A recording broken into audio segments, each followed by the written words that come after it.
Hello दोस्तों, आज हम बात करने वाले हैं एक ऐसे खिलाड़ी की जो अपने खेल के दम पर राष्ट्रीय अंतर्राष्ट्रीय लेवल पर बहुत बड़ी उपलब्धि हासिल की। भारत में इस क्षेत्र में अंतर्राष्ट्रीय लेवल पर ऐसा कोई खिलाड़ी नहीं था जो ओलंपिक के लिए क्वालिफाई किया हो। अदिति अशोक एक ऐसी खिलाड़ी है जो टोक्यो ओलंपिक के लिए क्वालिफाई करके भारत का नाम रोशन किया।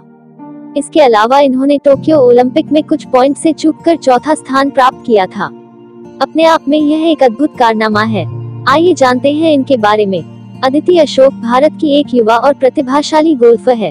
अदिति उस समय सुर्खियों में आई जब टोक्यो ओलंपिक में भारत को गोल्फ में पदक की दौड़ में बनाए रखा। अदिति ने अपने बेहतरीन प्रदर्शन से भारत को पदक की उम्मीद बनाए रखी।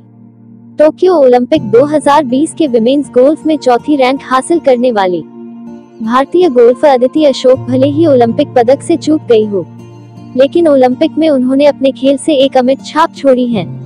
टोक्यो ओलंपिक 2020 में भारत का प्रतिनिधि करने वाली अदिति अशोक का जन्म 29 मार्च 1998 को बेंगलुरु में हुआ था। इनके पिता का नाम पंडित अशोक गुदलामनी है और माता का नाम महेश्वर अशोक है। अदिति के माता पिता ने उन्हें गोल्फ के खेल के लिए हमेशा से ही प्रोत्साहित किया, जिस वजह से अदिति ने मात्र 9 साल की उम्र में ही अपना पहला नेशनल टाइटल जीता। इन्होंने अपनी पढ़ाई बेंगलुरु के फ्रैंक एंथनी पब्लिक स्कूल से की। पढ़ाई के साथ साथ गोल्फ के खेल के प्रति लगाव होने के कारण इन्होंने स्कूल समय से ही गोल्फ की प्रतियोगिताओं में भाग लेना प्रारंभ कर दिया था।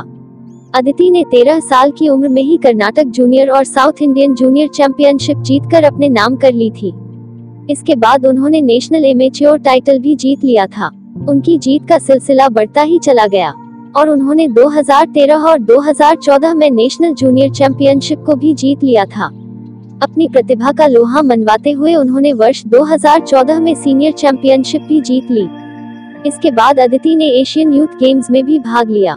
2016 में पहली बार रियो ओलंपिक में उन्होंने भाग लिया। ऐसा करने वाली वह पहली भारतीय महिला गोल्फर बन गई थी। अदिति ने वर्ष 2016 में लेडीज यूरोपियन टूर का टाइटल जीतने में कामयाबी हासिल की। ऐसा करने वाली वह भारत की पहली और सबसे कम उम्र की चैंपियन बनी थी। इसके बाद वर्ष 2017 में अदिति ने LPGA टूर में भाग लिया। ऐसा करने वाली वह पहली भारतीय गोल्फर बनी। इस टूर्नामेंट को भी अदिति ने जीत लिया। साल 2019 में अदिति ने गोल्फ के इस खेल में अदिति भारत के लिए एक नई उम्मीद बनकर आए हैं और जैसा उनका प्रदर्शन टोक्यो ओलंपिक में रहा, वे आगे भी इसे और बेहतर करने की कोशिश करेगी और भारत के लिए पदक लाएंगी। अदिति अशोक ने टोक्यो ओलंपिक में अपने प्रदर्शन से सबको प्रभावित किया। भारत ने ओलंपिक में आज तक गोल्फ में कोई पदक नहीं जीता है, लेकिन अदिति के प्रदर्शन से पदक की उम्मीद बनी हुई थी। अदिति अपने पहले 3 राउंड में दूसरे स्थान पर काबिज थी, लेकिन चौथे राउंड में चौथे स्थान पर पहुंचकर बाहर हो गई।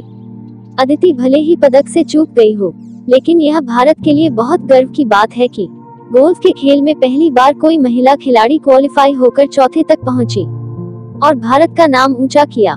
यह थी भारत के गोल्फ खिलाड़ी अदिति अशोक की कहानी, जो अपनी मेहनत, लगन और अपने खेल के प्रति समर्पण के द्वारा हर एक लोगों के लिए एक प्रेरणा के स्रोत बनी तथा गोल्फ के क्षेत्र में भारत की असली पहचान दिलाई।